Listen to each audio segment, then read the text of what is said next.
வாழ்வோம் வாழ்விப்போம். இது இறைவாக்கு. இறைவனிடமிருந்து தன் அடியார்களுக்கு வழங்கப் பெறும் அருள் அமுதம். ஒன்றாம் அருள் அமுதம். வாசம் வாக்கு ஒன்று. நான் உங்கள் மத்தியில் வாசம் செய்கிறேன். அன்பு கண்களை கொண்டு என்னை தரிசியுங்கள். ஆரவாரத்தை அப்புறப்படுத்தினால் மட்டுமே நீங்கள் அமைதியை ஸ்பர்சிக்க முடியும்.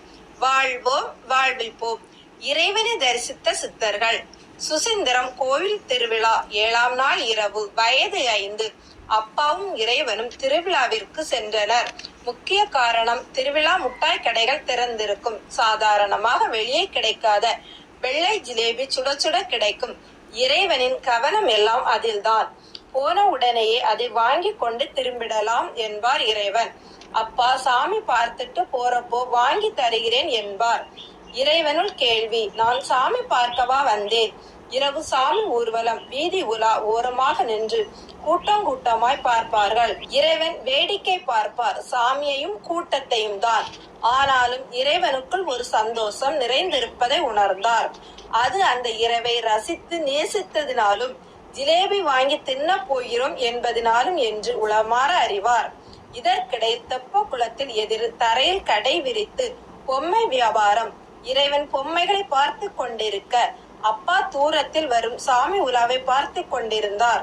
இறைவனுக்கு வைக்கப்பட்டிருந்த பொம்மைகளில் ரோஸ் கலரில் பிளாஸ்டிக்கில் செய்த வேலை பிடித்து கொண்டிருந்த வேலன் மயிலோடு இருந்தது பிடித்தது. வாங்க வேண்டும் என்ற ஆசை. அப்பாவிடம் கேட்கலாமா என்று தோன்றியது. பின்னால் நின்று ஒருவர் இறைவனின் தோளை தட்டினார். திரும்பி பார்த்தார் இறைவன். சடை, அழுக்கு உடை, ஒல்லிய உடம்பு, சிரித்த முகத்தோடு ஒரு பொம்மையை இறைவனிடம் நீட்டினார். இறைவனும் யோசிக்காமல் அதை வாங்கிவிட்டார். அப்புறம் அந்த பொம்மையை திருப்பி திருப்பி பார்க்க ஒரே ஆச்சரியம்.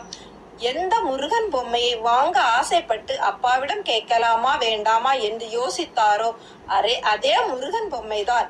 இப்போது இறைவனின் கவனம் பொம்மைகள் அடுக்கி இருந்த பக்கம் பாய்ந்தது. அங்கே அந்த பொம்மை இல்லை. அது இறைவனின் கையில். திகைத்து விட்டார் இறைவன். மீண்டும் பொம்மையை ஆய்வது, காலிடத்தை பார்ப்பது. இறைவன் தன்னை தேற்றிக் கொண்டார். இரண்டும் ஒன்றுதான். இப்போது இறைவனின் கவனம் அதை கொடுத்தவர் பக்கம் சென்றது. அவரை காணோம். எட்டி பார்த்தார் இறைவன். இல்லவே இல்லை. இதற்குள் சாமி பக்கத்தில் வர அப்பா இறைவனின் கையை பிடித்து இழுத்தபடி இறைவனின் கையில் பொம்மை பற்றி இருந்தது.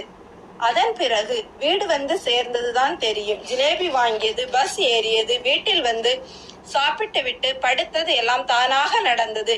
இறைவன் பாயில் படுத்திருந்தார். உறக்கம் வரவில்லை. உள்ளம் அவர் யார் என கேட்டது. கண்களை மூடி பார்த்தார். சாமி நான் தான். போகர் சாமி. காதில் குரல். நேரில் கண்ட அதே உருவம். இப்போது காட்சியில் முருகனை இறைவனுக்கு போகர் தான் அடையாளப்படுத்தினாரோ. வாழ்வோம் வாழ்விப்போம்.